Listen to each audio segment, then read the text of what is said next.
Bismillahirrahmanirrahim. Assalamualaikum warahmatullahi wabarakatuh. Alhamdulillah nahmaduhu wa nasta'inuhu wa nastaghfiruh wa na'udzu billahi min syururi anfusina wa min sayyiati a'malina may yahdihillahu fala mudilla lahu wa may yudlil fala hadiya lahu. Asyhadu an la ilaha illallah wahdahu la syarika lahu wa asyhadu anna Muhammadan abduhu wa rasuluh. Ya ayyuhalladzina amanu taqullaha haqqa tuqatih wa la tamutunna illa wa antum muslimun. Ya ayyuhalladzina amanu taqullaha wa qulu qawlan sadida yuslih lakum a'malakum wa yaghfir lakum dzunubakum wa may yuti'illah wa rasulahu faqad faza fawzan 'azima. Ya ayuhan nasu taqu rabbakum alladhi khalaqakum min nafsin wahidah wa khalaqa minha zawjaha wa bassa minhuma rijalan katsira wa nisaa wattaqullaha alladhi tasaaluna bihi wal arham innallaha kana 'alaikum raqiba. Amma ba'du, fa inna asdaqal hadits kitabullah wa khairal huda huda Muhammadin sallallahu alaihi wasallam wa syarrul umur muhdatsatuha wa kullu muhdatsatin bid'ah wa kullu bid'atin dhalalah wa kullu dhalalatin finnar. Taib, alhamdulillah, segala puji bagi Allah, bi ni'matihi tatimmus shalihat, yang dengan segala nikmatnya Allah mudahkan kita untuk beramal saleh. Pada pagi ini lewat majlis ta'lim as-sakinah kita dipertemukan untuk membahas tentang hal-hal yang termasuk hak seorang muslim. Sudah siap, Bu? Taib. Bapak-bapak bisa dipelankan suaranya? Ya. Sebagaimana firman Allah Subhanahu wa taala, innamal mu'minuna ikhwah. Sesungguhnya orang mukmin itu bersaudara. Kadang-kadang, Pak, sama orang mukmin musuhan, tapi sama orang kafir bisa akrab. Ada orang yang kadang-kadang seperti itu, naudzubillah. Dan kita disuruh untuk wa ta'awanu 'alal birri wat taqwa wa la ta'awanu 'alal ismi wal 'udwan. Tolong menolonglah dalam kebaikan dan takwa, dan jangan tolong menolong dalam dosa dan permusuhan.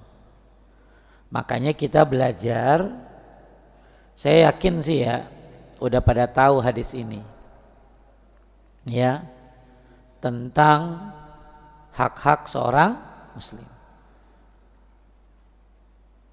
Kenapa kita penting tahu hak-hak seorang muslim?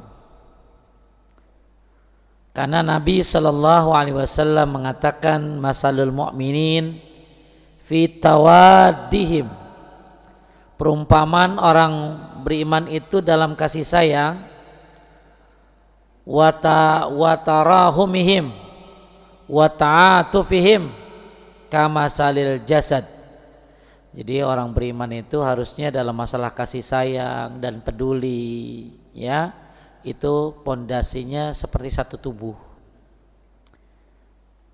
Idza ishtaka minhu 'udwun tada'a lahu sairul jasad. Apabila satu anggota sakit, maka seluruh tubuh ikut sakit. Bisari wal huma. Jadi nggak bisa tidur, demam. Ini kita lagi belajar mukmin yang ideal ya. Tujuannya belajar ini supaya jangan sampai sholat bagus, tauhid bagus, tapi sayang nggak ngerti hak-hak sesama muslim. Ibu-ibu rajin banget kajian sholat, tapi tetangga sakit kagak dijenguk. Rajin banget kajian-kajian sunnah, tapi nggak tahu hak-hak seorang muslim. Banyak yang kajian Pak, tapi dia tidak mengamalkan hak-hak ini. Makanya saya disuruh panitia untuk bahas ini. Tujuannya memang supaya bukan hanya kita bagus tauhidnya, tapi juga bagus sholatnya, tapi juga bagus terhadap sesama muslim. Nggak sedikit Bu orang begitu pengajian tuh main dengki-dengkian. Bahkan ada ibu-ibu nanya sama saya, Pak Ustadz, Ibu Anu hadir kagak? Kalau dia hadir saya nggak mau datang. Ya tahu beda apanya sih? Beda kerudung. Jadi kadang-kadang saya ulangi tadi, orang bisa akur sama orang kafir, tapi nggak bisa akur sama orang mukmin. Maka kita mau belajar. Kalau saya bilang, oh hak muslim jenguk orang sakit, udah pada tahu. Oh hak orang muslim dari muslim lainnya ngiringin jenazah, khususnya buat laki-laki, udah hafal. Malah ibu-ibu udah paham banget. Kalau perempuan nggak boleh ngikutin mayat ke kuburan, apalagi sampai ikut dikubur, ya. Kalau saya bersin, pasti ibu-ibu bilang apa? Saya bilang alhamdulillah, ibu bilang yarhamukallah. Yarhamukallahnya bukan diem baik, bukan di hati. Orang bersin, cicing be, kok nggak jawab? Udah di hati.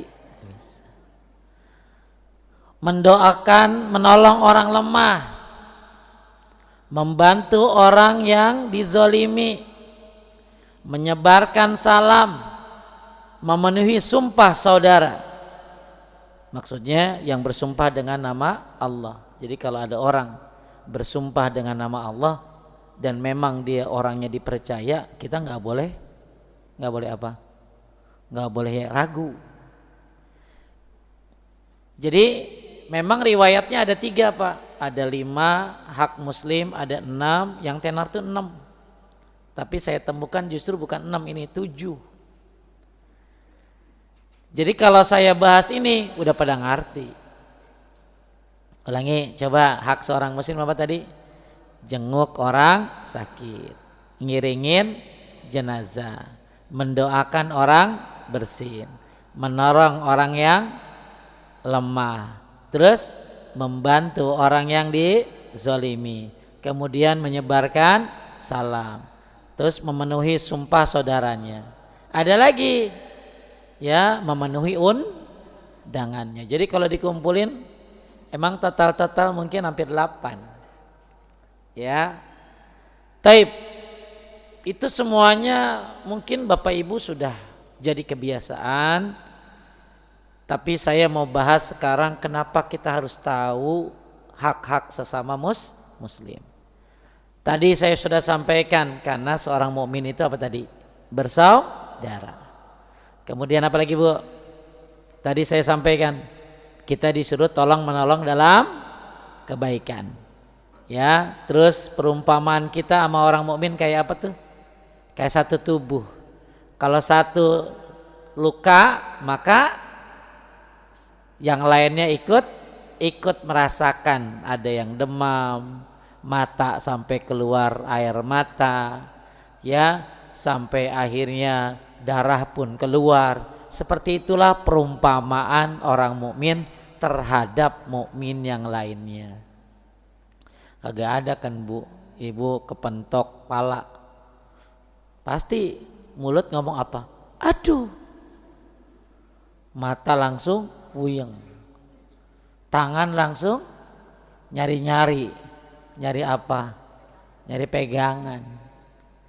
Terus kaki langsung nekuk, jatuh ke bawah, ya, terus ya semuanya ikut andil, kagak ada kan, ya, sampai mulut pun bilang apa? Aduh, kagak ada mulut bilang rasain, gak ada, ya. Makanya kalau jadi orang Islam tuh masya Allah ya. Saya juga bingung ya, kalau ada orang mencari kebenaran dari selain Islam, nggak akan nemuin. Agama apa yang bahas sekomplit ini? Agama apa yang dari dulu dibully, kagak jatuh-jatuh. Cuma Islam. Iya Pak, coba Islam deh. Dibully dari dulu, sampai ada hatersnya. Sampai tuh si fulan tuh ya jelek-jelekin Islam di sosmed, kagak akan pernah jatuh. Ya, mau dijelek-jelekin sama siapapun gak akan pernah jatuh, karena yang naikin Islam tuh ya Allah. Al-Islamu ya'lu wa la yu'la. Islam itu tinggi, nggak ada yang lebih tinggi daripada Islam. Sama kayak Nabi Muhammad, sampai hari ini juga ada yang nggak suka kok, betul? Masih aja hari ini ngebahas, pasti fitnahnya nggak jauh, nikahin Aisyah yang masih kecil. Lah dia kagak ngaca dulu raja-raja zaman dulu, no, King Anu, si Lawi Anu, itu nikahin anak kecil kagak dibahas. Abu Jahal aja kagak masalahin Nabi nikah sama Aisyah, itu Abu Jahal, bapaknya kebodohan. Nah sekarang ada orang yang ngaku sekolah tinggi masalahin itu, Abu Jahal aja kagak masalah. Paham maksudnya? Abu Jahal, Abu Lahab tuh nggak pernah masalahin Nabi nikahin Aisyah, karena beda budaya zaman dulu sama zaman sekarang. Nah zaman dulu mungkin 7 tahun udah kayak begini. Nabi Ibrahim di Hitan usia berapa? 80. 80 Pak Edi kan kagak 80 kan? Berarti kalau Pak Edi di usia 80 di Hitan, kagak mungkin. Ihtanna Ibrahim wa wasamanina sana. Ibrahim itu Nabi Ibrahim alaihissalam di Hitan usia 80. Jadi 80 tuh kayak apa gitu loh. Ya makanya agama yang gak pernah jatuh dari dulu, agama yang selalu konsisten dari dulu, kagak ada abu-abu, apalagi pelangi. Orang sudah pada toleransi semua sama gay. Islam sampai hari kiamat gak akan pernah ada toleransi untuk masalah itu. Islam ini agama komitmen yang luar biasa. Tapi Pak Ustadz anu kok bolehin? Itu Ustadz bego. Maksudnya entah dia kena syubhat apa, kena apa saya nggak ngerti dah. Ya, karena orang bisa saja berubah, tapi yang berubah kan orangnya. Kalau agamanya nggak akan pernah berubah. Emang yang jelekin Islam, yang jelekin Islam tuh orang Islam. Orang Islam yang gimana ya kagak ngerti. Jadi Bapak Ibu sekalian yang muliakan Allah Subhanahu wa taala, Nabi siapa yang selalu dihina sampai hari ini tapi nggak jatuh-jatuh? Sampai Bapak selalu dengar namanya tiap hari lagi azan, betul? Bahkan namanya dibawa lagi sholat, betul? Ya, asyhadu an la ilaha illallah wa asyhadu anna muhammadar rasulullah. Maka nggak salah. Dulu Pak, saya tanya ya, dulu kita minta Islam nggak? Enggak. Tapi setelah kita tahu Islam, jangan pernah kita mati kecuali dalam keadaan Islam. Oleh karena itu, orang Islam itu ada hak-haknya. Dan penting belajar tentang hak-hak ini. Satu, apa tadi? Jenguk orang sakit. Wah, jenguk orang sakit nih pahalanya gede. Ya, pahalanya gede jenguk orang sakit ini. Jadi kalau bapak ibu jenguk orang sakit, ya, ma min abdin ya'udu musliman gudwah illa shalla alaihi sab'una alfa malikin hatta yumshiya. Orang yang jenguk orang sakit pagi, maka dia didoakan oleh 70.000 malaikat sampai sore. Makanya bapak ibu coba lihat ya, di rumah sakit ada jadwal jenguk, ya kan, pagi sore, ya, kecuali yang VIP kali. Jadi siapa yang jenguk pagi didoakan dari 70.000 malaikat sampai sore. Yang jenguk sore didoakan oleh 70.000 malaikat sampai pagi. Masya Allah. Ya, makanya sayang banget kalau orang gak suka jenguk orang sakit. Malah ada entah satu agama apa, itu suka banget jengukin orang sakit, Pak. Ya, walaupun dia bukan orang Islam, harusnya orang Islam lebih begitu tuh. Ya. Dan orang yang jenguk orang sakit, fi khurfatil jannah hatta tarji'. Siapa yang jenguk orang sakit, ia berada dalam taman surga hingga ia pulang. Tuh. Jadi kalau Anda lagi jenguk orang sakit, Anda sebenarnya sedang berada dalam taman surga. Cuman ada etika-etikanya kalau jenguk orang sakit. Ya, etikanya banyak deh tuh. Jangan lama-lama. Apalagi tuh yang sakit udah merasa gerah banget ada ibu di situ. Iya, kan kita harus bisa lihat gelagatnya. Saya pernah lagi sakit, itu malah DKM datang ke rumah sakit diskusi. Ya Allah, wah saya lagi sakit. Ya malah diajakin diskusi bagaimana menurut Pak Ustadz. Masya Allah, orang sakit. Ya, jadi Bapak Ibu sekalian dimuliakan Allah,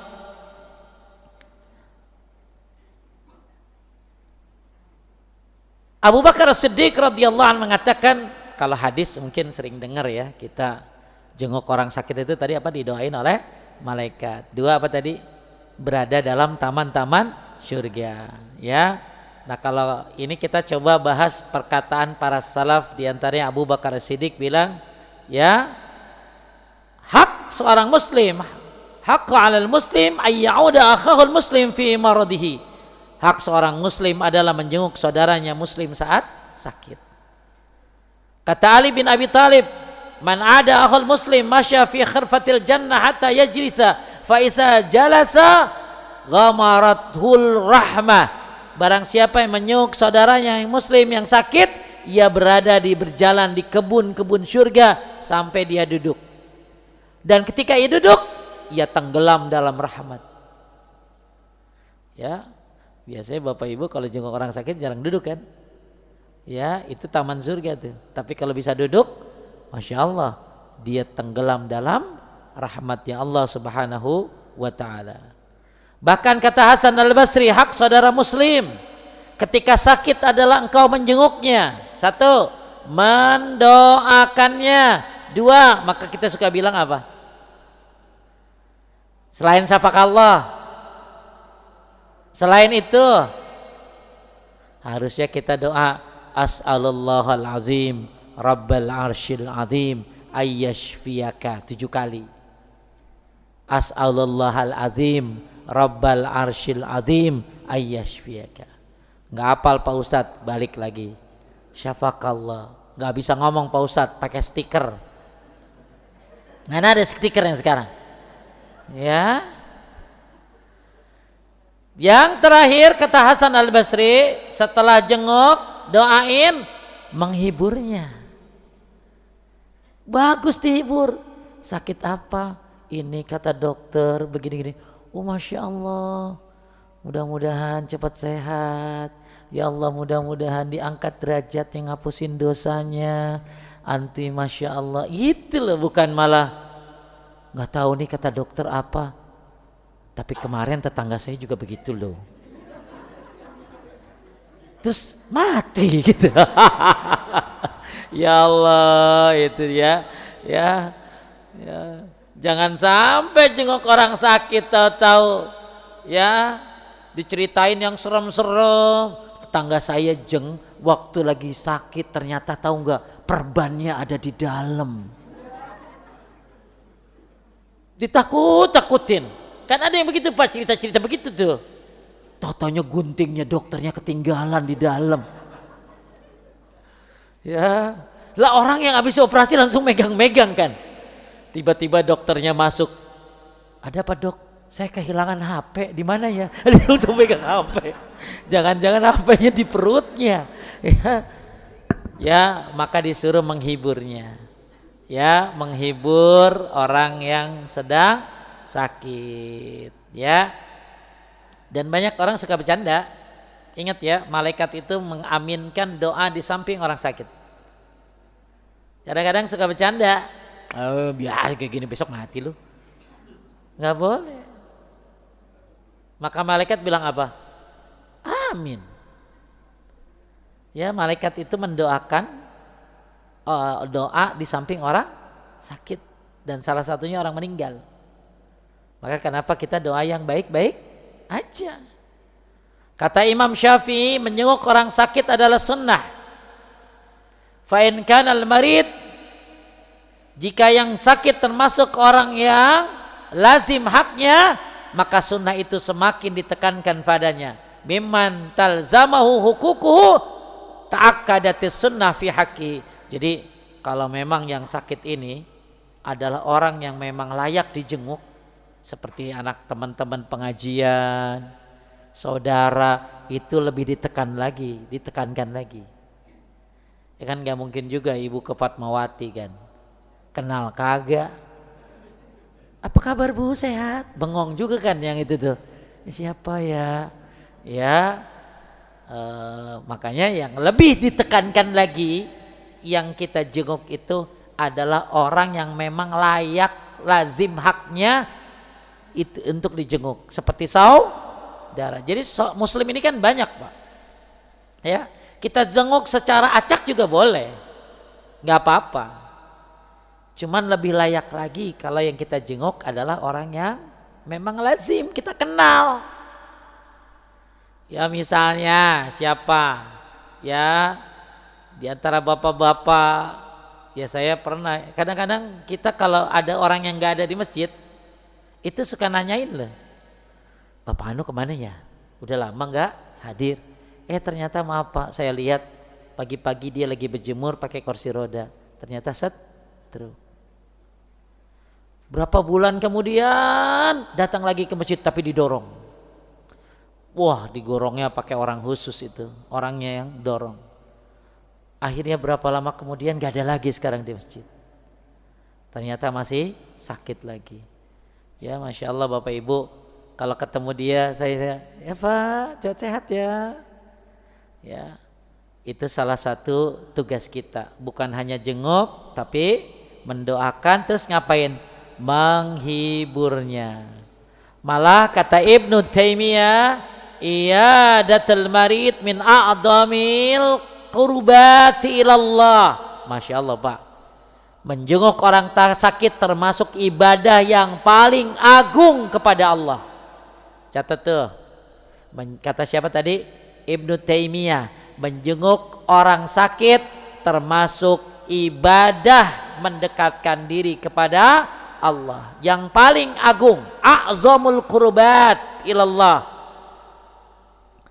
Jadi jangan main-main jenguk orang sakit ya.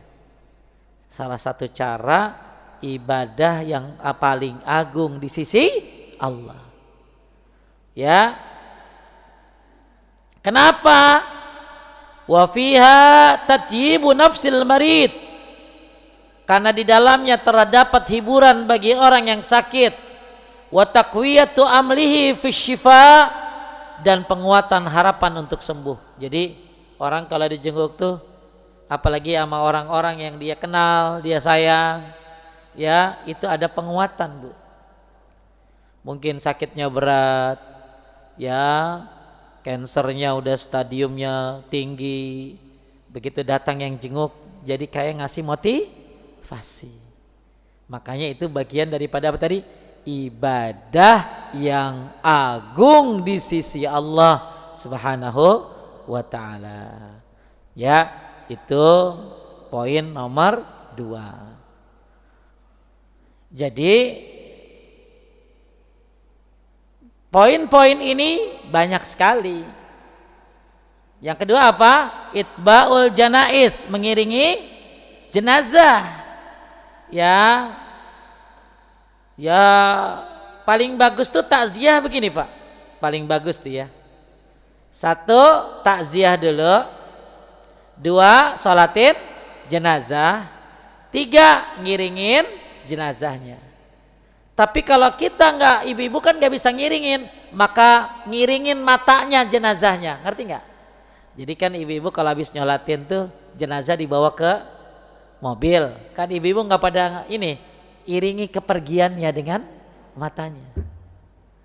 Ya, ini salah satu cara apa tadi? Cara untuk setelah takziah, kalau takziah ngapain? Kan datang, apa doanya?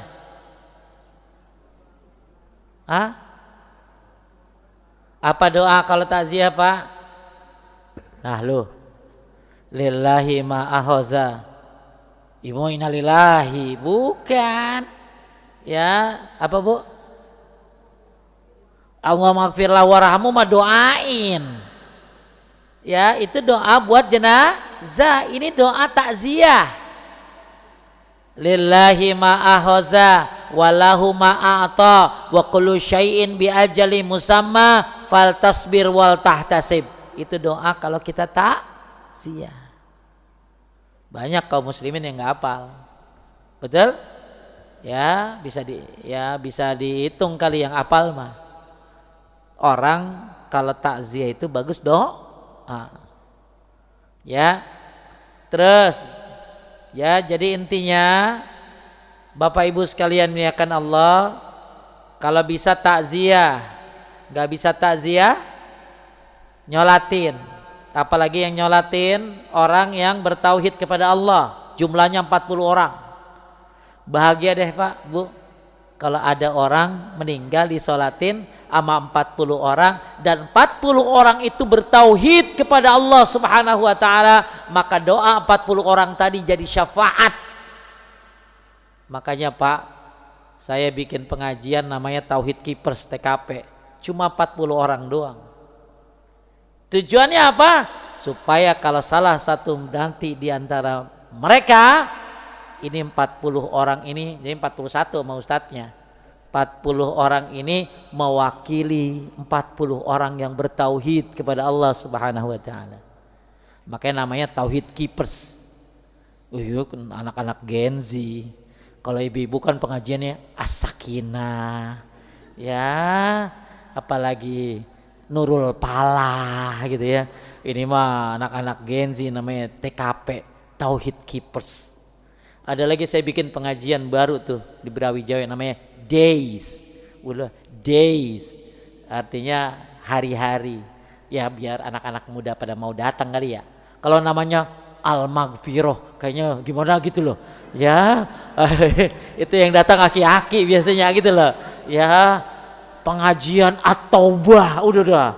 Ya makanya dinamain yang keren-keren, tujuannya biar tertarik. Nah makanya kalau kita datang balik lagi nggak bisa ngiringin jenazah, takziah. Nggak bisa takziah, yang bagus takziah terus sholat jenazah. Apalagi disolatin berapa tadi? 40 orang yang bertauhid. Masya Allah di sini ada 40 banyak nih. Ya, cuman pada ngerti tauhid apa kagak kan gitu loh. Ya saya juga nggak bakalan ngelarang kan. Begitu ya ada yang meninggal, maaf yang syirik keluar, yang syirik nggak bisa kan. Hebatnya tauhid begitu tuh. Hebatnya tauhid nyelamatin diri dan kalau doa jadi syafaat buat mayit. Maka kalau orang belajar tauhid keren banget udah tuh. Dia nyelamatin diri sendiri di sisi Allah, tapi dia juga kalau berdoa jadi syafaat. Makanya di sini alhamdulillah nih ada 40 orang lebih nih. Ini bisa sampai 100 kali. Ya, kalau nanti ada yang meninggal doakan. Tapi ada dalil lagi bukan 40 tapi 100, dan di situ nggak ada kalimat bertauhidnya. Ya, mungkin orang-orang awam. Oleh karena itu kalau udah bisa nyolatin, yang bagus doainnya. Makanya kenapa kudu apal Allahumma gfirlahu warhamhu wa'afihi wa'afu anhu wa akrim nuzulahu wa wasi' madkhalahu wa agsilhu bil ma'i wassalji wal barat wa nakkihi min khotoyaya kama yunaqqas sawbul abyadu minad danas. Allahumma abdil hudaran khairan min dari wa ahlan khairan min ahlihi wa zawjan khairan min zawji wa adkhilhul jannah wa aizu min adzabil qabri wa azabin nar.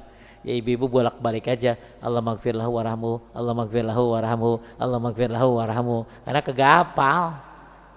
Nggak apa-apa, minimalis bagi yang tidak hafal. Kalau yang hafal, makanya saya suka nanya sama yang nyolatin jenazah. Kan kadang-kadang kalau ada yang meninggal tuh saya tanya dulu, Bapak mau nyolatin? Iya. Emang dia yang bagus nyolatin? Ya, ahli warisnya. Bapak bisa doanya? Kagak bisa. Ya gimana ya?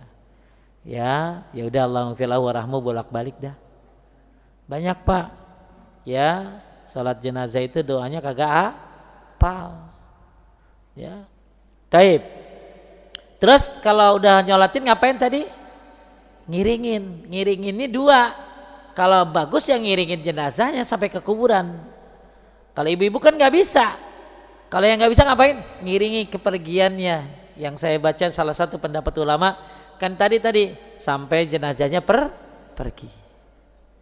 Ya. Taib. Itu yang kedua.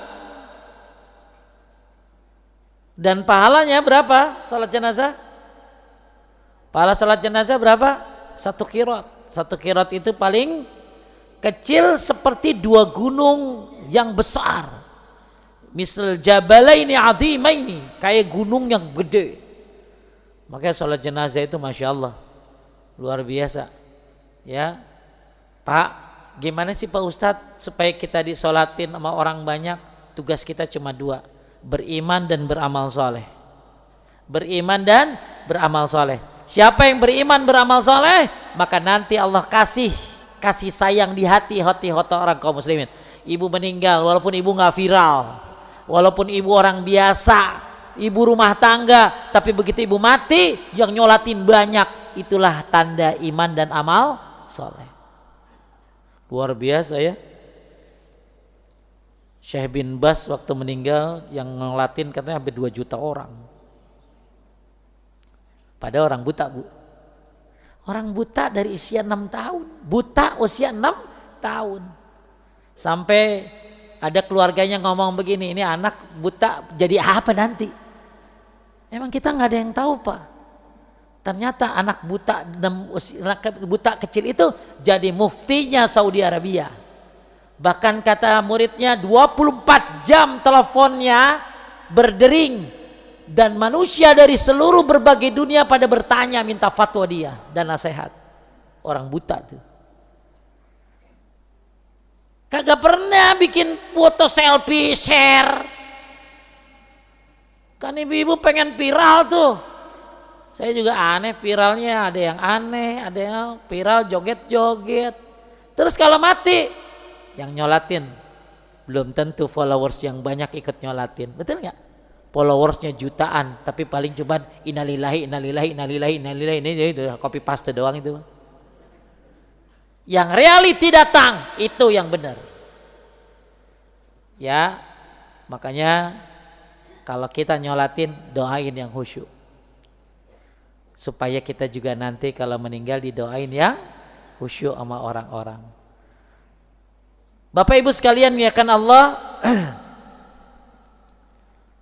Kata Utsman bin Affan, seandainya hati ini khusyuk sebelum kubur, maka ia tidak memerlukan ini. Maksudnya seandainya hati ini khusyuk sebelum kubur, maka ia tidak memerlukan ini. Maksudnya Utsman bin Affan ini dia diri di atas kuburan terus nangis.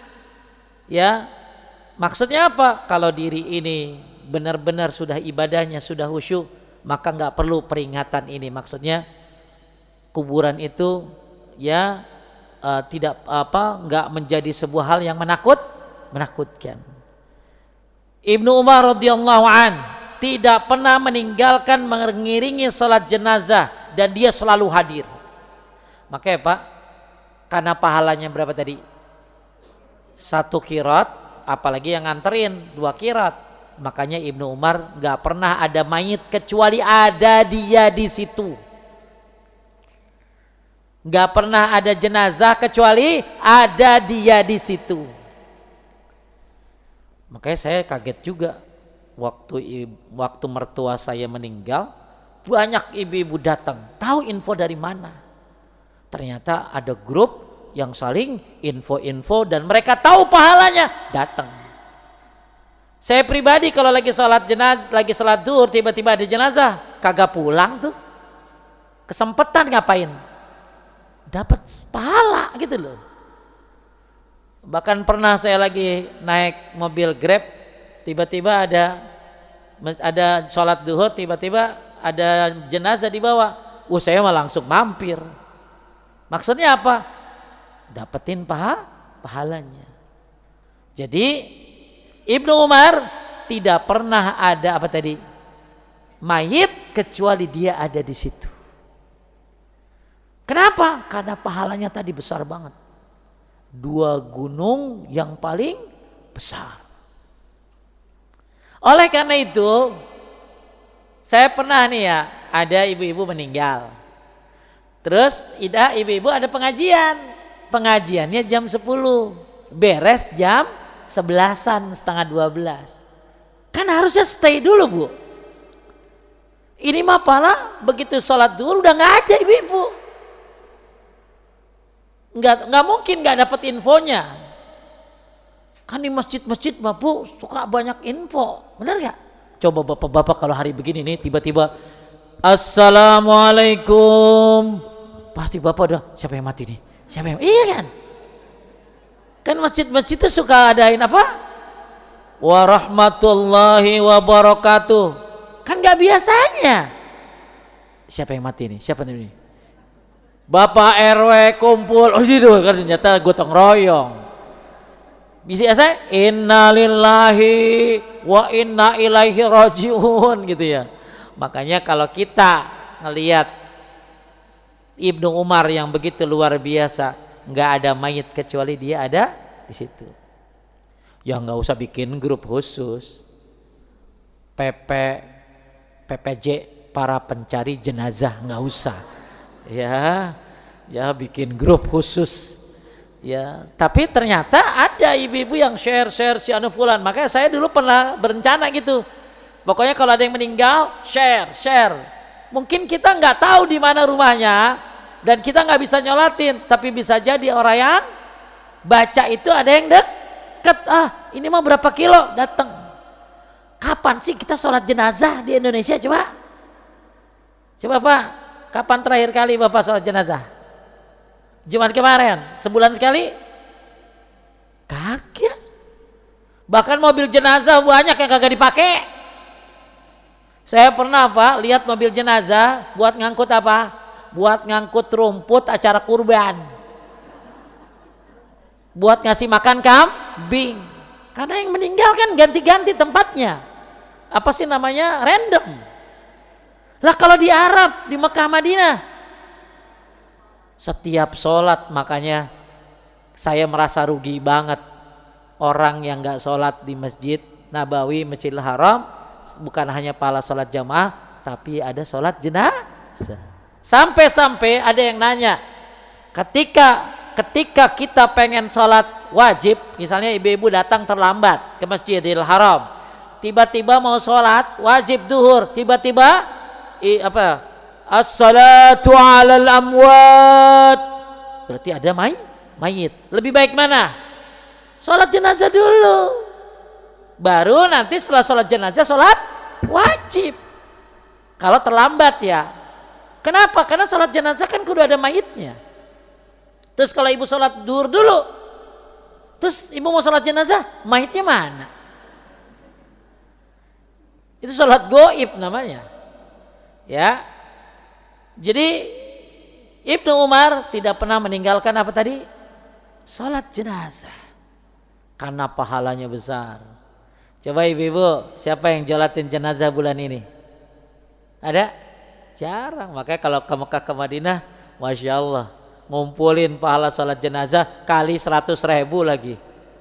Kali 1.000 lagi. Kemarin ada yang meninggal Pak, tetangga saya. Wah, saya udah siap-siap aja. Qadarullah saya ngajar di masjid. Ya udah siap-siap. Saya umumin ke ibu-ibu pengajian. Ibu-ibu nanti kita ada bonus nih. Ada sholat jenazah. Maka nanti habis kajian jam 11:30 beres, stay langsung kita duduk nunggu sholat jenazah. Maksudnya duhur dulu baru sholat jenazah. Saya tunggu-tunggu kagak ada. Kemana ini jenazahnya? Ya, sampai istri saya nanya, mana jenazahnya? Tahu kemana? Ya, ternyata ya disolatin di rumah. Ya ampun, saya akhirnya kan penasaran ya. Saya samperin ke tetangga. Saya samperin. Terus saya masuk. Saya tanya sama satpam, kagak sholatin di masjid? Sholatnya di rumah. Di rumah berapa orang? Apalagi rumahnya ya rumah-rumah kecil gitu loh. Ya, makanya mendingan kalau sholat di rumah kan paling berapa orang. Tapi kalau sholat di masjid, Ibnu Abbas gak mau mulai sholat jenazah kalau belum 40 orang. Apalagi lebih dari 40 orang. Apalagi yang nyolatin kita berapa tadi? 40 orang yang bertauhid kepada Allah Subhanahu wa taala. Berarti apa? Berarti gimana caranya kalau kita pengen punya mati disolatin sama 40 orang yang bertauhid? Circle-nya yang benar. Kagak mungkin anak sepeda itu. Betul enggak? Kecuali anak sepeda yang ngaji. Ya enggak mungkin anak-anak yang main pedal. Kecuali dia ngaji yang datang. Maka siapa yang nyolatin Anda? Adalah circle Anda. Makanya kenapa kita disuruh gampang akrab sama orang? Bu, makanya dalam enggak, sebenarnya orang yang jutek, orang yang itu tuh enggak bagus. Orang yang bagus itu gampang diakrabi dan gampang akrab sama orang. Karena orang kalau gampang akrab itu akan tersentuh gitu loh. Ya, maksudnya dia akan punya teman. Maka kalau kita pengen disolatin oleh 40 orang yang bertauhid, berarti Anda harus punya circle. Circle apa? Circle kajian tauhid. Atau circle kajian. Ya kayak begini. Maka circle kayak gini ya dijaga. Supaya apa? Supaya nanti nggak disolat. Maaf ya. Maaf, siapa contohnya ya? Siapa contohnya yang mau coba? Ya udah tua siapa? Ya contohnya siapa? Misalnya ya Pak Edi, nggak apa-apa ya Pak Edi ya? Ya nggak apa-apa ya, kan bagus ini contohnya Pak. Misalnya Pak Edi meninggal, maaf ya, nggak mungkin loh saya nyolatin, bahkan saya nggak biarin orang lain jadi imamnya. Mungkin ditanya siapa yang mau ngimamin, saya nyolatin, saya ngimamin. Dan nggak mungkin saya doain biasa aja, betul? Karena saya kenal. Beda Bu, ibu di Masjidil Haram, kenal nggak tuh? Kagak, maka doanya kan datar baik, betul? Tapi kalau yang meninggal ibu kenal, pasti beda. Allahumma gfirlahu warhamhu, terbayang kebaikan dia, terbayang orangnya. Maka itulah butuhnya punya teman, punya circle. Ya, makanya circle ini bukan sekedar hanya nongkrong, kagak. Ini circle kebaikan. Ini perkumpulan yang baik, yaitu majelis ilmu. Jadi majelis ilmu bukan hanya untuk menuntut ilmu. Minimal begitu Anda mati, Anda akan disolatkan oleh dia. Pak Ustadz, saya nggak bisa nyolatin rumah saya di Bogor. Pasti doain lagi sujudnya, betul? Bahkan saya terbayang, saya kalau masuk Masjid Babu Tobah Kemang Pratama, saya sampai hari ini selalu terbayang seorang bapak-bapak yang selalu sholat di pojok sebelah kiri dan selalu di sop pertama, namanya Pak Karyanto. Saya kalau masuk masjid Bau Taubah tuh cuman kebayang dulu Pak Karyanto di situ. Padahal udah 10 tahun yang lalu meninggal. Selalu terbayang memori saya karena orang itu selalu ada di situ, sholatnya selalu di shop pertama. Makanya kita akan dikenal lewat apa? Misalnya ibu-ibu lagi duduk begini gitu ya, apalagi yang akrab, tuh apalagi yang pojok-pojok gitu tuh, ya, yang duduk begitu tuh. Itu kalau hilang saya kan milih kebayang si Ibu Anu, gitu loh, ya, iya. Makanya saya pribadi sampai ingat kalau misalnya bergaul yang 40 orang tadi tuh, yang Tauhid Keepers itu, mereka punya kenangan-kenangan sendiri. Yang kadang-kadang Bapak Ibu, saya lagi sujud diingetin orang itu gitu loh. Ada saya punya teman namanya Abah Riki, mungkin Bapak Ibu kenal. Ya, dia asistennya Ustadz Subhan Bawazir. Selalu dia buka jalan buat dakwah. Ustadz ngajar di sini, Ustadz ngajar di sini. Itu Masya Allah ya. Udah mungkin 3 tahun berlalu dia meninggal. Tapi saya selalu keingat lagi sujudnya. Itu Pak, pentingnya apa tadi? Circle yang baik. Punya teman-teman yang baik. Ya. Makanya mudah-mudahan ini bukan hanya sekedar pengajian, tapi ini adalah menjadi sebab doa Anda menjadi syafaat buat orang-orang yang didoakan, apalagi nanti kalau meninggal. Taib. Kenapa Pak Ustadz kita harus ngiringin jenazah? Alasannya bukan karena hak seorang muslim saja. Mengingatkan pada kematian dan membuatmu zuhud terhadap dunia, itu tujuannya. Maka kematian itu adalah nasihat. Ketika kita datang ke tempat orang sakit, ketika kita datang ke tempat orang sakit, apa yang ada di hati kita? Sakit ini mungkin datang juga kepada kita. Ketika kita datang ke tempat sholat jenazah, bagian daripada hak muslim, itu mengingatkan kita akan apa? Zuhud terhadap dunia. Ternyata Allah kasih kita peringatan lewat orang lain, yaitu jenazah. Kata Imam Ahmad, mengiringi jenazah memuliakan kehormatan mayit, menunaikan haknya, dan mengingatkan orang yang hidup akan akhir hidupnya. Nah, ini poin-poin yang kedua tentang apa tadi? Tentang apa tadi?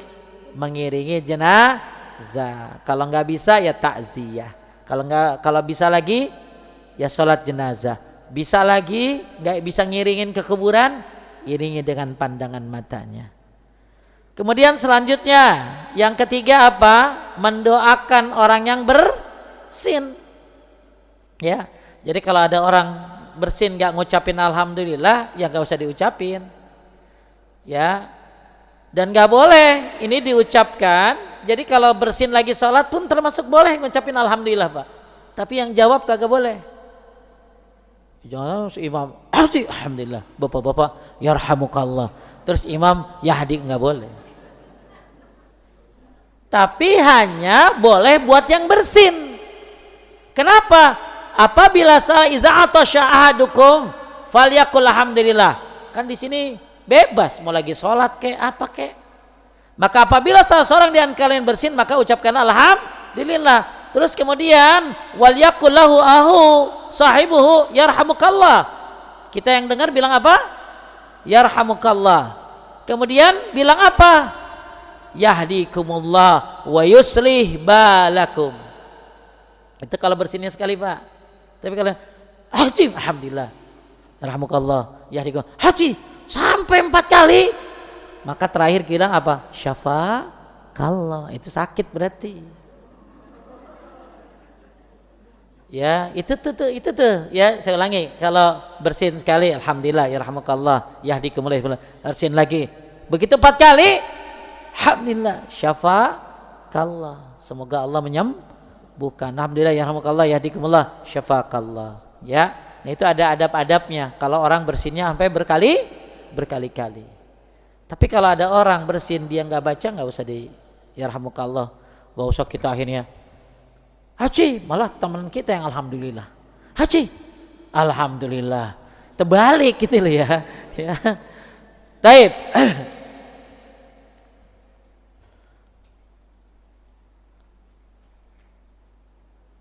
Kata Ibnu Abi Syaibah, orang yang bersin didoakan 3 kali. Jika lebih dari itu maka ia sedang sakit. Maka kita bilang apa tadi? Syafakallah. Ya. Kata Imam Nawawi, mendoakan yang bersin adalah fardu kifayah dan semakin ditekankan bagi orang yang mendengarnya. Kata Ibnu Qayyim, mendoakan yang bersin terdapat penampakan cinta. Masya Allah. Pak, maaf ya.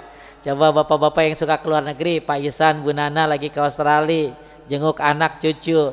Terus ya, kita kan bisa dikenali orang itu dari penampilan, betul nggak? Oke, sekarang gimana kalau kita ketemu sama orang-orang yang Islam tapi nggak berhijab, paham nggak?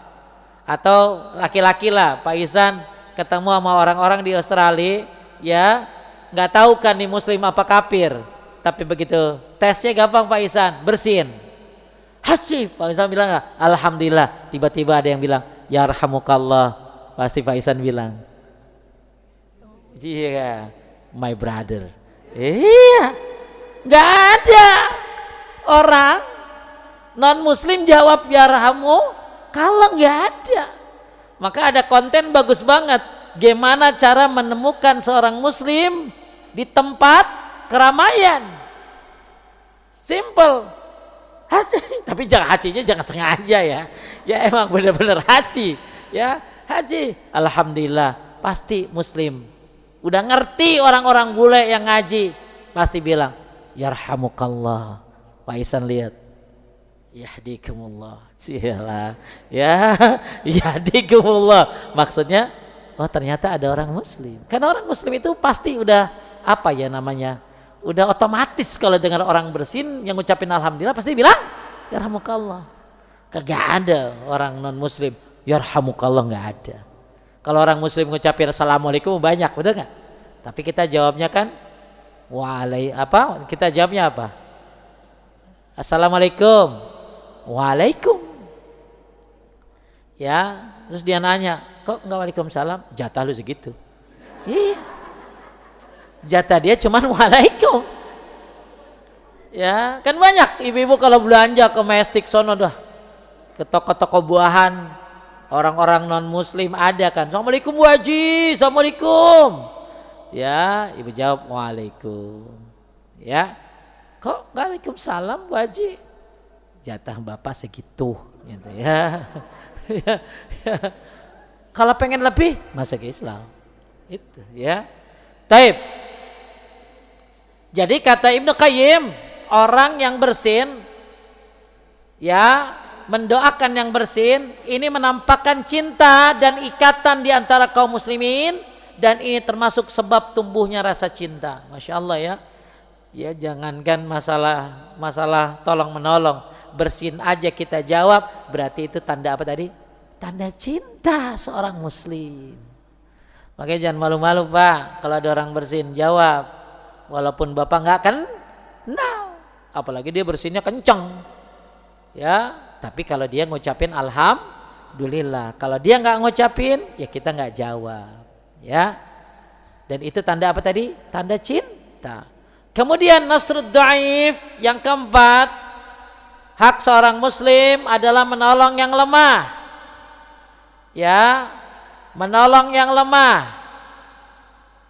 Irhamu man fil ardi yarhamukum man fis sama. Sayangi yang di bumi, niscaya yang di langit akan menyayangi kalian. Bahkan dalam sebuah riwayat, abguni ad-du'afa fa innakum turzaquna wa tunsaruna bidu'afaikum. Cari aku di kalangan orang-orang lemah, kata Nabi. Kalian dapat pertolongan dari Allah, salah satunya dengan sebab bantuan mereka. Betul gak?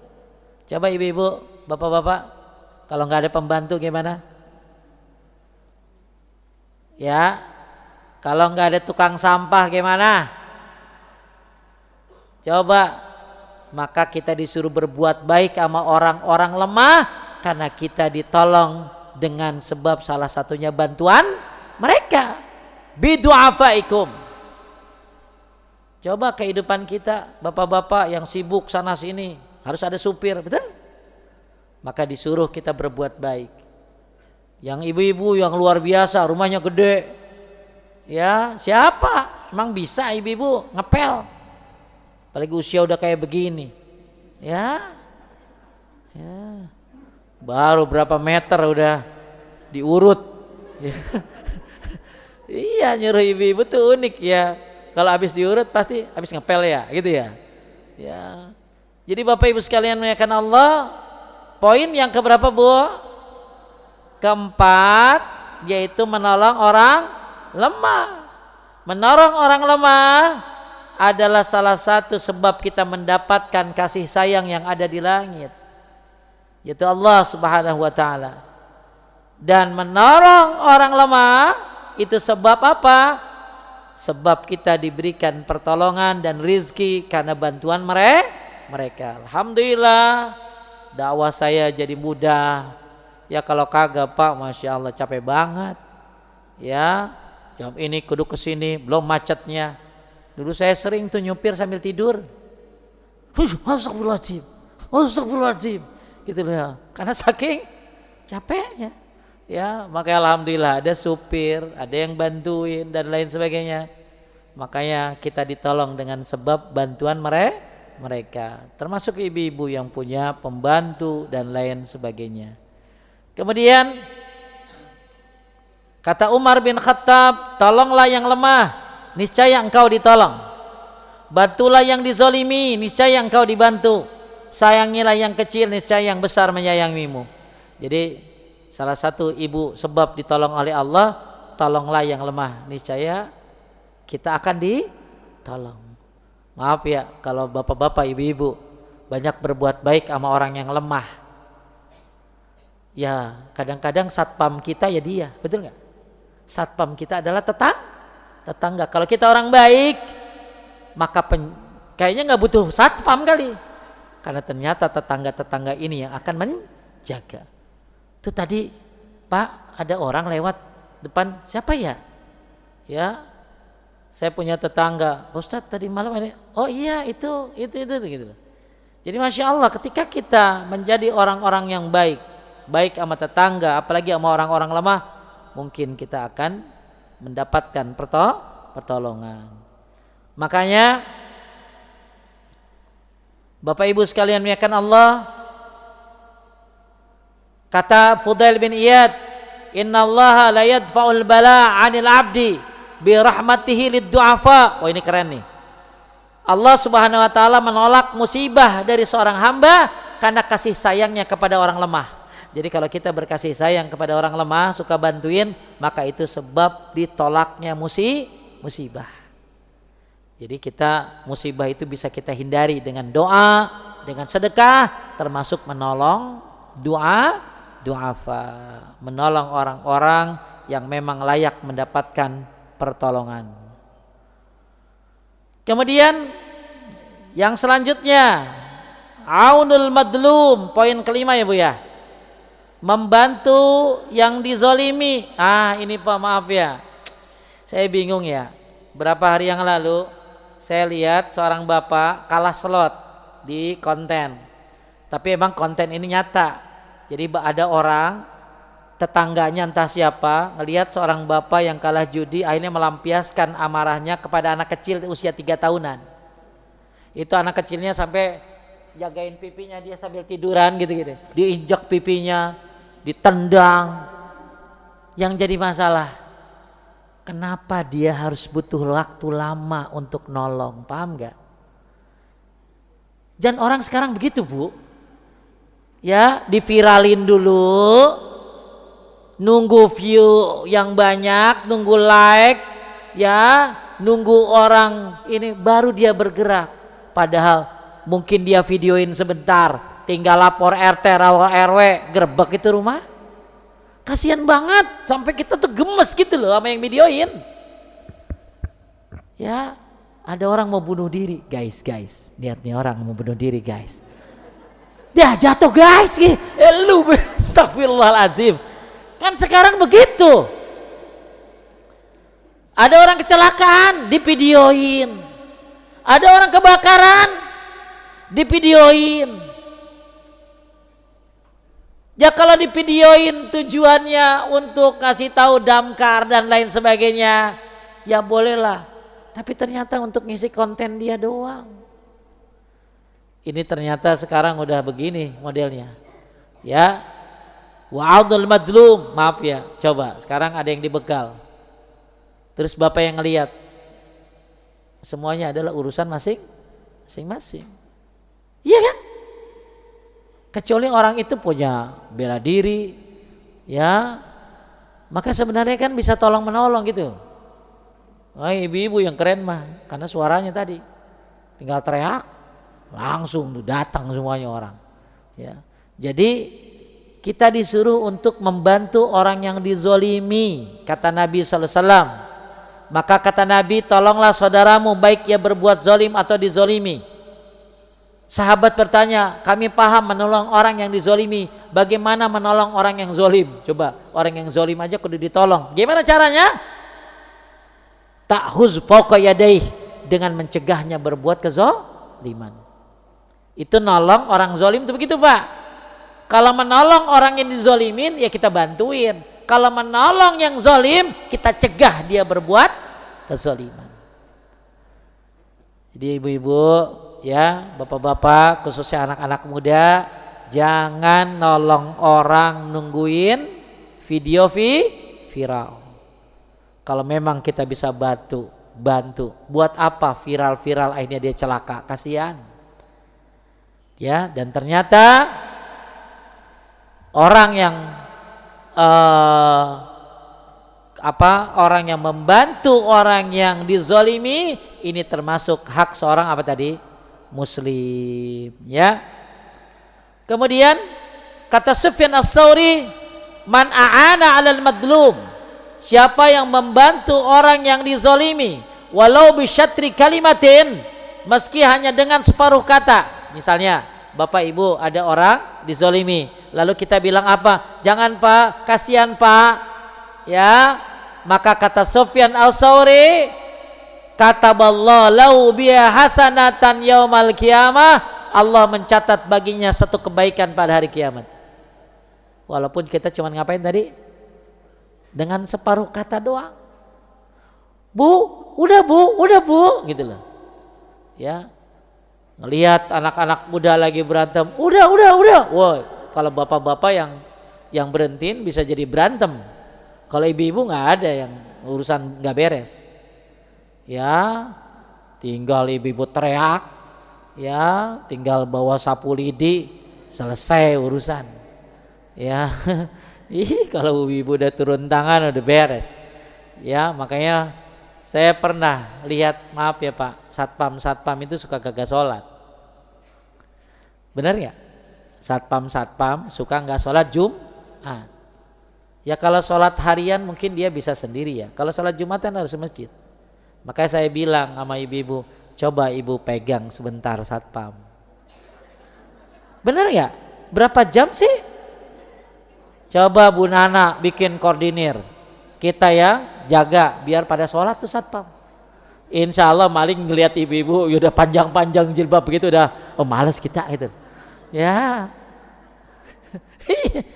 Ya saya suka prihatin ngelihat satpam. Lain Pak, kayak penjaga-penjaga yang ada di Masjid Nabawi, Masjidil Haram. Mereka tuh jaga dan mereka tuh sholatnya nanti pas di akhir. Ya, karena itu kan Masjidil Haram Pak, kudu dijaga. Maka saya pernah lihat begitu imam tahiyat akhir dia Allahu Akbar sholat, ya, baru imam salam dia sholat sendiri. Dan itu Masjidil Haram yang memang harus dijaga. Nah kalau masjid Bapak kan ada apa sih di masjid ya?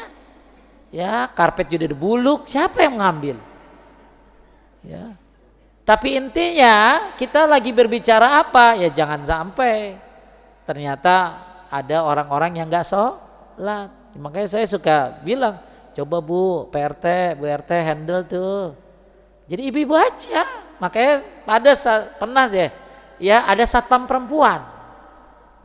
Jadi satpam perempuan itu dihandle untuk hari Jumat aja, biar para satpam itu sholat Kasihan dia kagak sholat Jumat. Kagak sholat Jumat sekali aja bisa ditutup hatinya. Gimana sampai 3 kali gitu loh. Ya, cuman yang nggak tahu tuh wacana kayak begitu. Padahal kalau ibu-ibu yang handle, keren banget ibu di depan udah. Stop. Mana? Romano, Jumatan dulu Solo gitu loh. Wah, luar biasa. Ya. Jadi balik lagi ya, Bapak Ibu sekalian muliakan Allah. Poin yang keberapa tadi? Kelima, membantu orang yang terzalimi ya. Bahkan kata Ibnu Taimiyah nih Pak, ini kata-katanya indah. Allah Subhanahu wa taala yansurud daulatal adilah wa in kanat kafirah. Allah Subhanahu wa taala menolong negara yang adil meskipun kafir. Dan tidak menolong negara yang zalim meskipun muslim. Makanya ya jangan sampai kita nggak mendapatkan pertolongan dari Allah karena banyaknya kezaliman. Makanya kita menolong orang yang dizolimi adalah bagian daripada hak seorang muslim. Contohnya ya banyaklah sekitar kita. Contohnya ya maaf yang lagi viral kan ya begal-begal tuh sekarang udah nggak sendiri lagi dia, rame-rame. Ya bawa golok, bawa apa, sampai saya pernah dengar dari bapak-bapak katanya itu bukan motornya diambil, tangannya dibuntungin. Udah ngeri banget ya. Maka ya butuhnya apa sih ya? Butuhnya masyarakat bergerak berbarengan. Insya Allah kalau bareng itu kan nggak berani dia.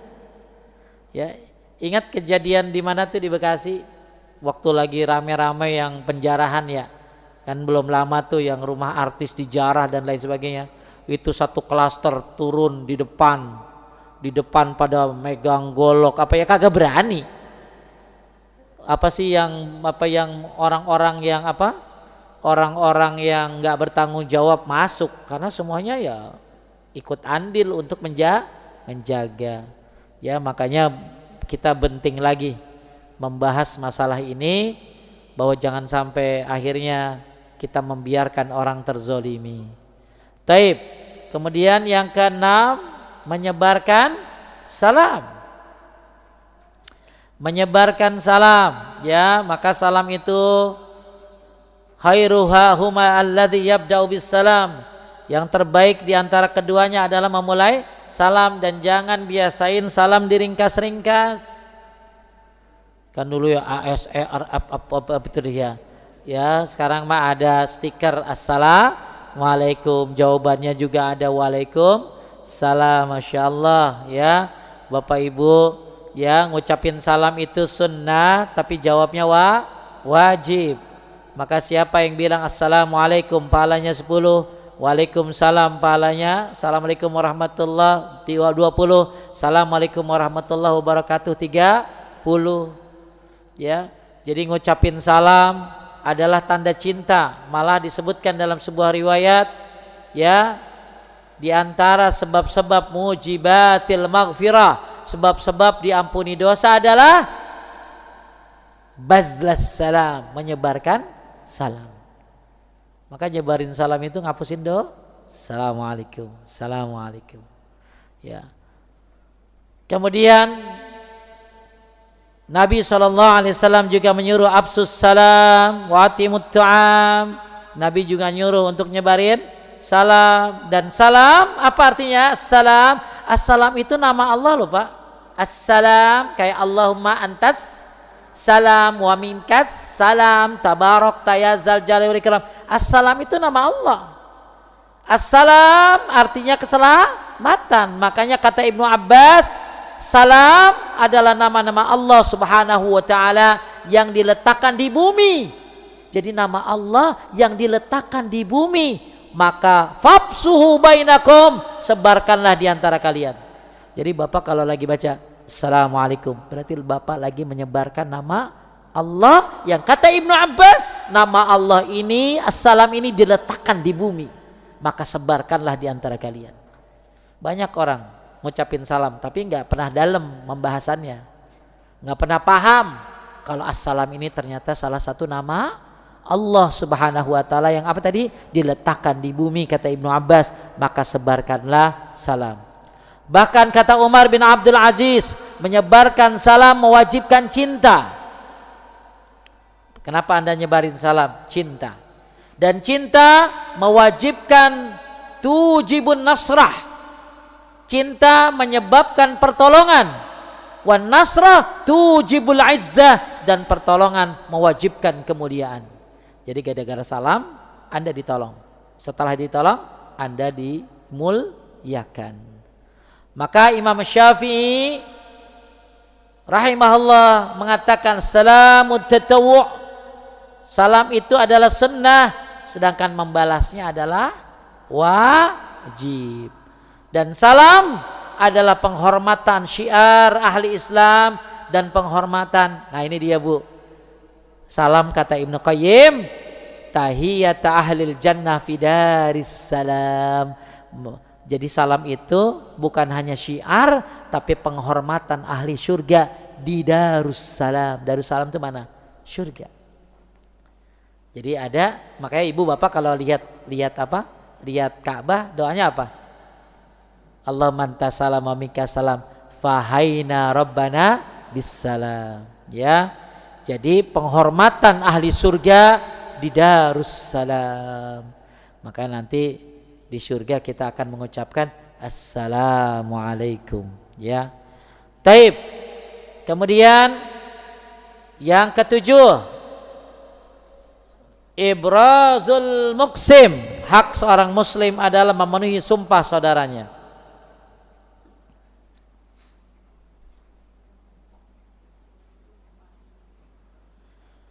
Misalnya, Pak, misalnya ada orang bilang begini, demi Allah makan bersamaku, maka kalau bisa kita ikutan. Ngerti nggak? Ya, misalnya ya ada bapak ibu punya teman, ini maksudnya kayak gitu tuh. Kan suka ada yang begitu tuh, demi Allah temenin saya di sini. Ya, saya lagi sendirian takut. Misalnya ibu punya teman, ibu sendirian di rumah. Nah kalau bisa ditemenin. Demi Allah makan bareng saya. Maka kalau bisa kita penuhin. Ini termasuk hak seorang apa tadi? Muslim. Apa tadi? Memenuhi sumpah orang yang bersumpah. Ya. Kemudian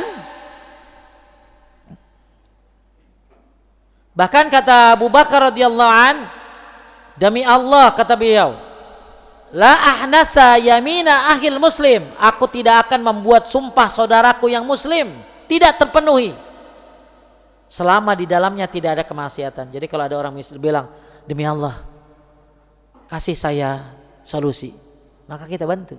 Maka Abu Bakar nggak mau kalau ada orang ngomong demi Allah, dia menolak untuk tidak memenuhinya selama itu bukan kemaksiatan dan selama kita mampu. Makanya kata Ibnu Mas'ud, apabila saudaramu yang muslim bersumpah kepadamu dengan nama Allah, maka penuhilah sumpahnya selama tidak mengandung dosa. Demi Allah Pak, tolong ya tuntun saya nggak bisa jalan. Ya, maka kita penuhi sumpahnya. Kemudian yang terakhir, yang ke-8, apa Pak? Yang ke-8 ada yang kurang apa? Memenuhi undangan. Selama undangan itu tidak ada kemaksiatan. Ya, kalau ada kemaksiatan boleh nggak datang. Dan undangan itu ada yang wajib. Contoh nikahan. Itu selama nggak ada kemaksiatan. Kalau ada kemaksiatan boleh nggak datang. Ya. Contoh lagi, ada undangan-undangan yang bersifat walimah. Dan undangan itu kalau misalnya disebari di grup itu Anda nggak wajib datang sebenarnya. Makanya kalau bagus undangan itu bersifat personal alias japri.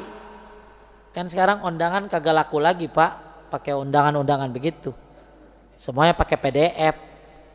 Tapi bagus PDF-nya japri, maka itu jadi wajib selama nggak ada apa tadi? Kemaksiatan.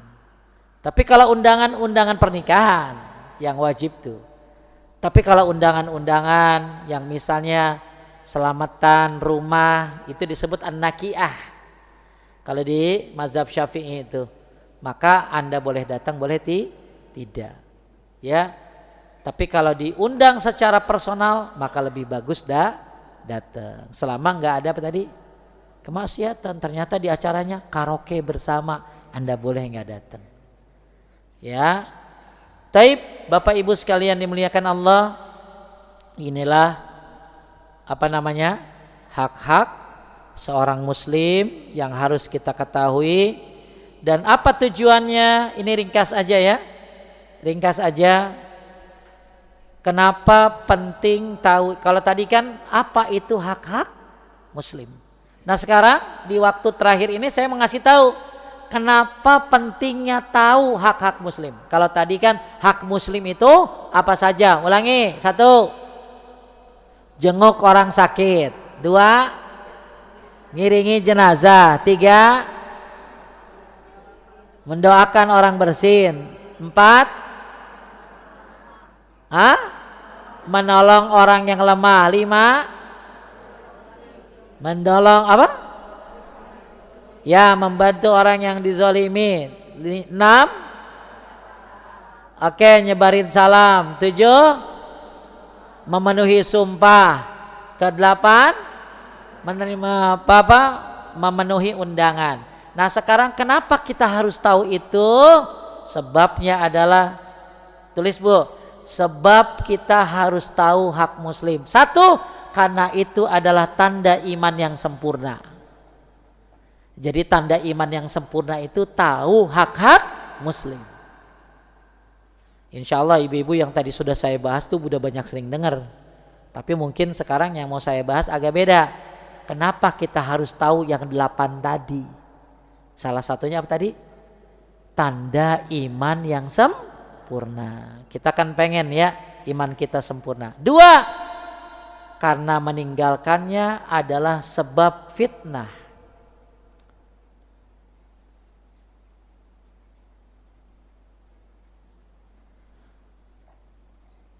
Sebab fitnah dan azab. Sebab apa tadi? Fitnah dan azab. Makanya kata Umar bin Khattab, pelajarilah hak-hak saudara kalian yang 8 tadi tuh. Kenapa? Karena meninggalkannya adalah kezoliman, dan kezoliman adalah kegelapan pada hari kiamat. Jadi kalau kita nggak ngerti tentang apa tadi hak-hak muslim, bisa jadi itu jadi azab. Orang ngucapin alhamdulillah dia kagak jawab, ngucapin salam dia kagak jawab, orang zolimin nggak dia bantu. Maka ini akhirnya bisa jadi sebab azab atau fitnah. Bahkan ini adalah kezoliman. Yang ketiga, kenapa kita harus tahu hak-hak muslim? Karena ini adalah jalan persatuan umat. Ya, ini adalah jalan persatuan umat. Yang keempat,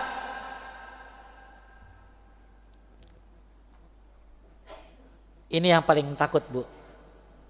Hak-hak ini akan ditanya pada hari kiamat.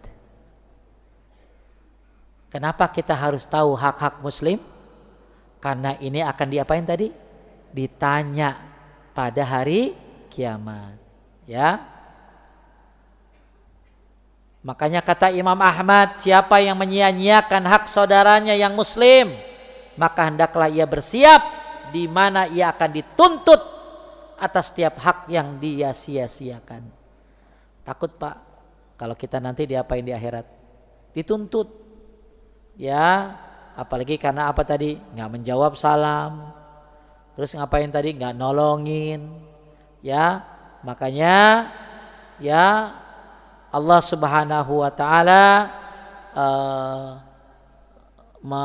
mengatakan apa tadi? Innamal mu'minuna ikhwah. Yang namanya mukmin itu bersaudara. Ya.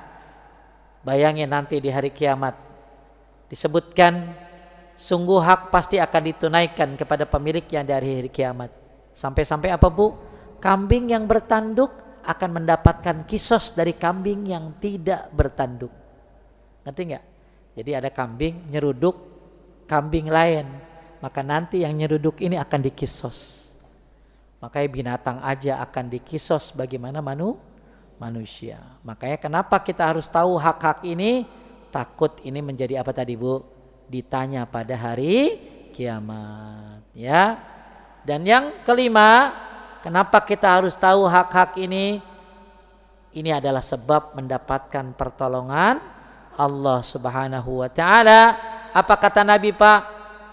Wallahu fi aunil abdi maka al abdu fi auni ahi. Allah senantiasa menolong hamba selama hamba itu menolong saudaranya. Maka kalau pengen ditolong oleh Allah, tolong saudaranya. Maka siapa yang tahu hak-hak muslim, maka Allah akan menolong dia. Ya. Keenam, cermin akhlak Nabi sallallahu alaihi wasallam.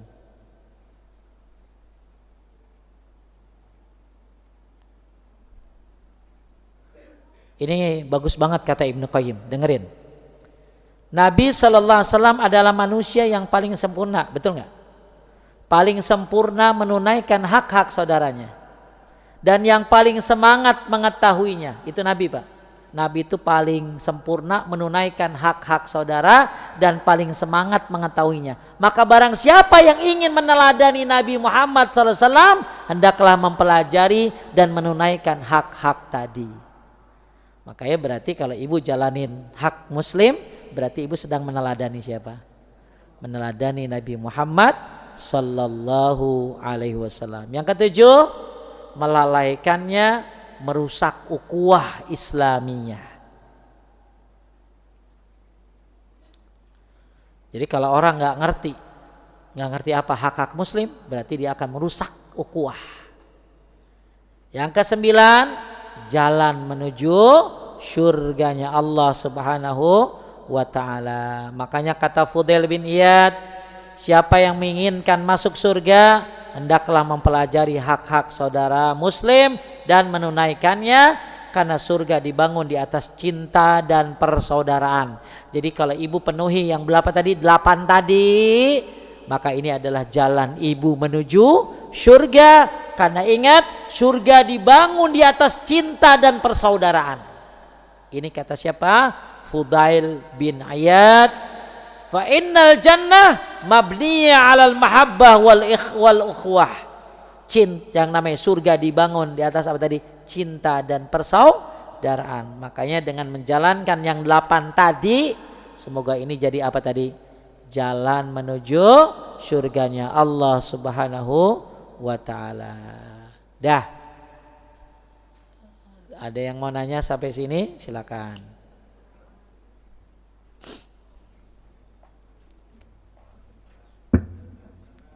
Ya, silakan Bapak. Boleh.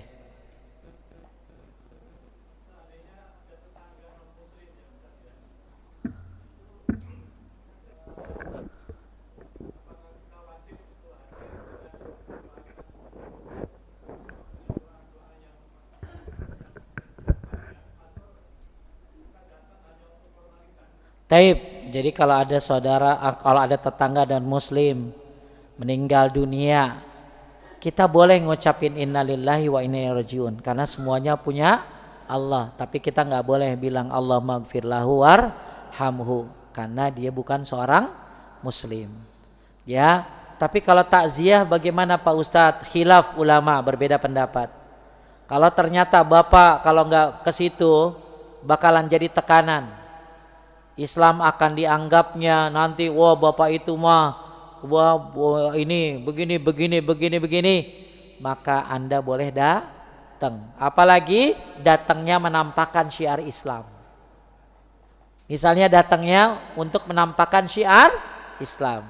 Siapa tahu nanti suatu saat dia akan bertanya tentang Islam. Siapa tahu nanti itu orang non muslim mungkin, ya, selama nggak ada pelanggaran syariat, paham? Misalnya bapak ikutan doa mereka, ya kagak boleh. Jadi cuman ngapain? Datang, cuman mudah-mudahan sabar ya Bu, ya, selesai, udah. Ya, nggak ada ikut-ikutan doa, ikut-ikutan datang nyanyi dan lain enggak. Ya, jadi ulama berbeda pendapat, ada yang bilang enggak usah datang. Ada lagi yang mengatakan boleh datang untuk supaya apa tadi? Menyebarkan dakwah. Ya, mudah-mudahan Bapak begitu lihat kan mungkin ya ada ya siapa tahu jadi dakwah. Ini perbedaan pendapat para ulama. Taib. Ada Ustaz sebentar, ada satu pertanyaan lagi tadi terpotong ya. Jadi kita menghadiri keluarga yang kena musibah itu apa kita juga harus ikutan pakai warna baju hitam gitu kan? Pici hitam, kerudung hitam. Karena saya lihat banyak kaum muslim yang menghadiri pemakaman. Enggak boleh begitu. Itu namanya tasyabuh. Karena itu orang-orang non muslim aja. Tapi kalau memang kebetulan Bapak pakai baju hitam ya boleh. Apalagi ibu-ibu yang memang banyaknya kudungan hitam karena memang warna yang mungkin disuka atau mungkin bajunya warna. Jadi nggak boleh kita ikut-ikutan pakai baju hitam, apalagi beli dulu. Ya, kenapa ada yang meninggal gitu lah. Jadi kenapa boleh pakai baju hitam? Memang kita memang lagi pakai kebetulan baju hitam.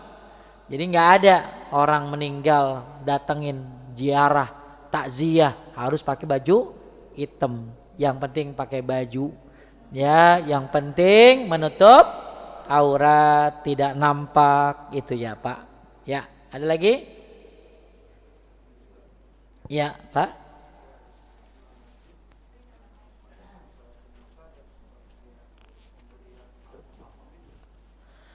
Bapak, kalau ada orang sholat jenazah ngasih amplop, sedangkan Bapak nggak mau dan itu takut berkurang keikhlasan, tolak aja.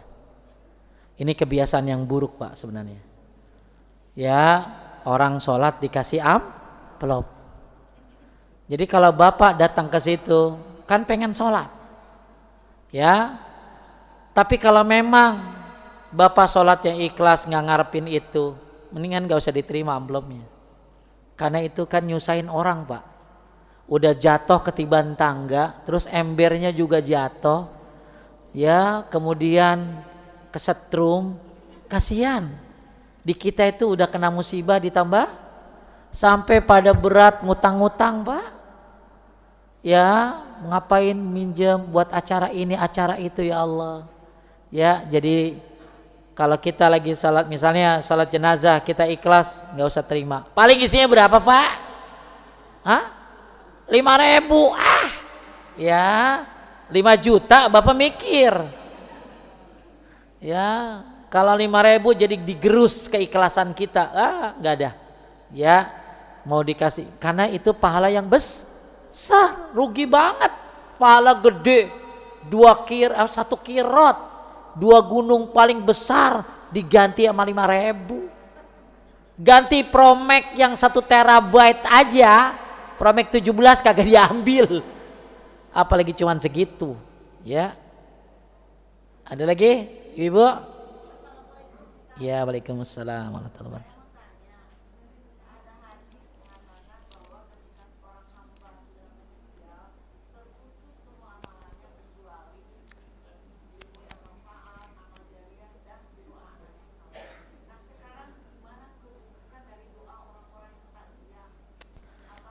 Bapak Ibu sekalian memuliakan Allah, hadis itu hadis Bukhari, tapi kalau digabungkan dengan hadis-hadis yang lain bukan 3, bisa lebih dari 3. Sumur yang dia gali, sungai yang dialirkan, rumah Ibnu Sabil. Jadi kalau ibu punya rumah, orang-orang yang musafir bisa nginep di situ, itu amal jariah. Quran yang diwakafkan, badal haji, badal umroh, wakaf kebun, wakaf atas untuk yang meninggal. Kemudian diantaranya lagi adalah masjid yang dia bangun. Jadi yang 3 itu dalam satu riwayat Bukhari. Nah sekarang pertanyaannya, ada riwayat-riwayat lain, lalu gimana dengan doa-doa kita Pak Ustadz? Itu pakainya bukan itu. Pakainya, Bapak Ibu sekalian dimuliakan Allah, kita disuruh mendoakan kaum muslimin. Ya, makanya kita doa pakai Ibrahim 41 apa? Rabbana gfirli wali walidayya walil mu'minin. Ya, yauma yakumul hisab, ampuni dosaku, orang tuaku dan kaum mukminin. Kemudian ada lagi Rabbana la tuzigh qulubana ba'da idz hadaitana wa hab lana min ladunka rahmah. Ada lagi nih, apa yang doain? Rabbana ighfir lana wa li ikhwanina alladziina sabaquna bil iman wa la taj'al fi qulubina ghillan lil ladzina amanu rabbana innaka raufur rahim. Itu tanda kita berterima kasih dengan Nabi dan para sahabatnya, tuh doain begitu. Jadi dalil itu nggak bisa diambil satu, harus digabungkan. Malah man istaghfara lil mu'minin wal mu'minat kataballah bikulli mu'minin wa mu'minatin hasanah. Dengerin, ibu-ibu nih senang yang modal dikit untung gede. Dengerin nih, siapa yang memintakan ampun buat kaum muslimin muslimat, dia mendapatkan kebaikan sebanyak kaum muslimin muslimat. Sekarang kaum muslimin muslimat ada berapa Pak? 2 miliar yang hidup. Jadi kalau Bapak baca Allah maghfir lil muslimina wal muslimat, atau pakai Ibrahim surat berapa tuh? 41, Rabbana gfirli wali walidayya walil mu'minin, berarti kita dapat kebaikan berapa? 2 miliar dari yang hidup.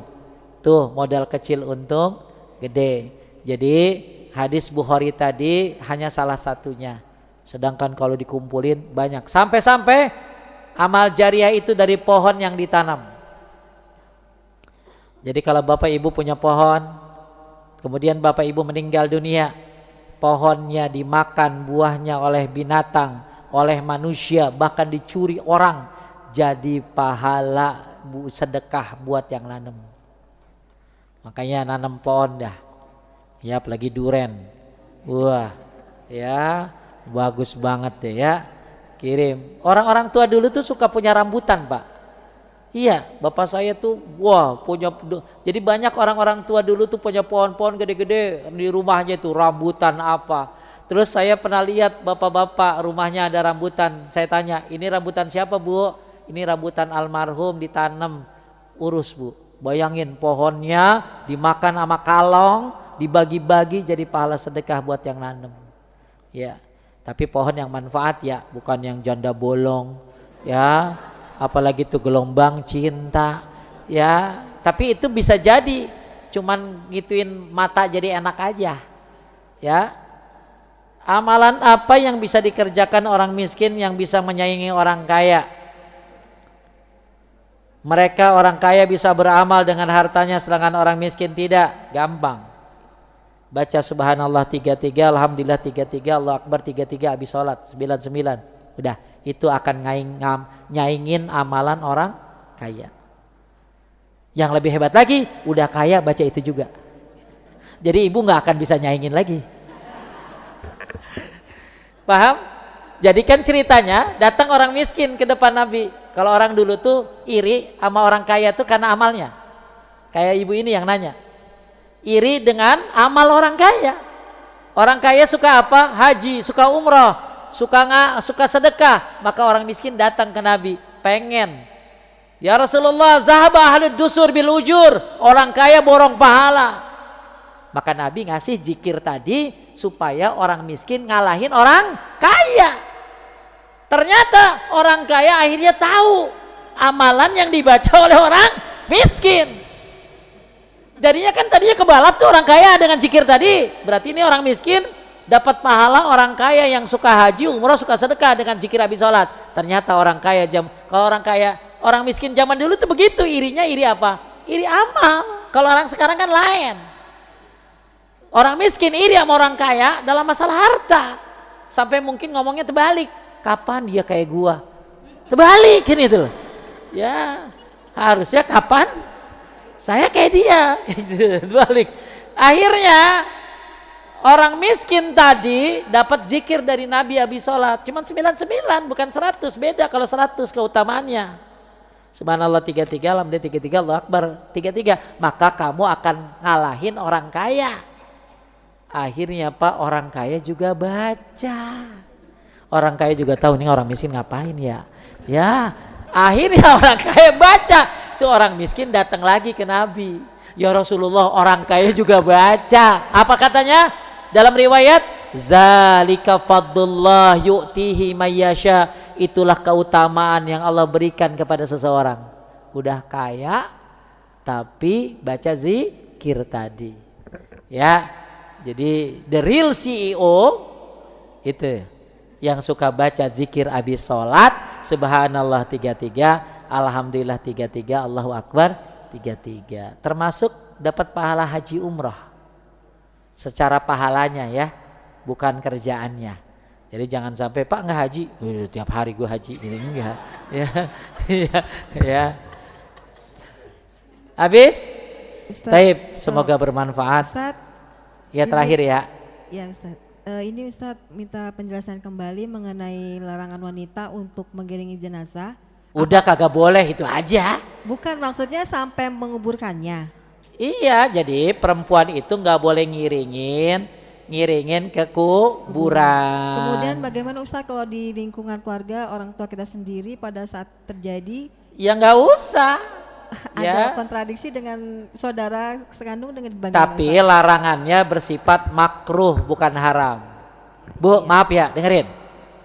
Bu, Pak, coba pernah nggak lihat ibu-ibu di kuburan? Pernah nggak? Pernah?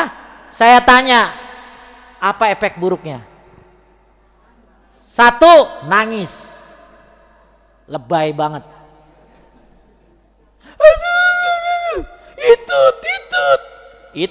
Itut, saking udah banyak tuh.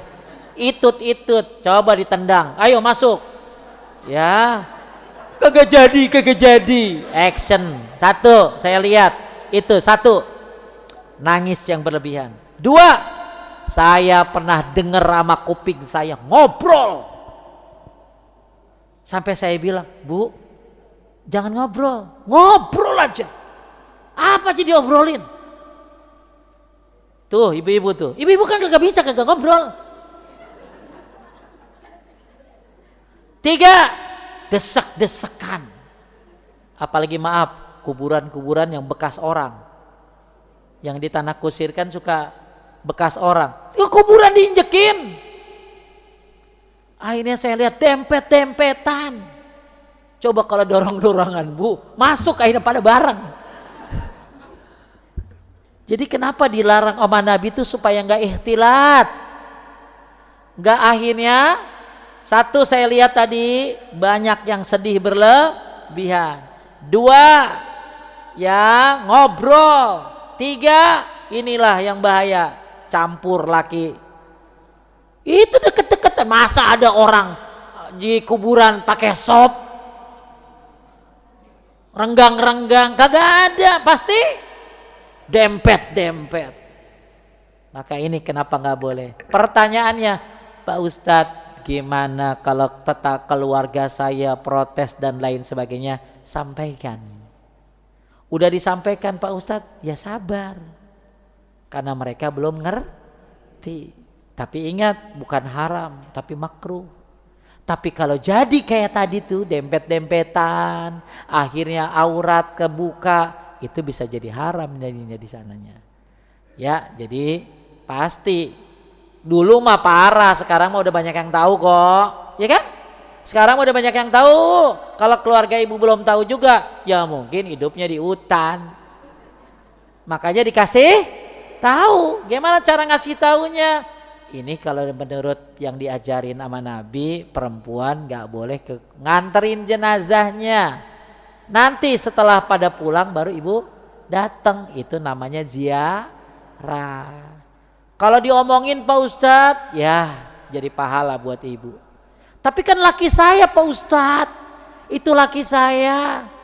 Saya malah takut ibu datang ke kuburan ada lagi yang lain yang nangis.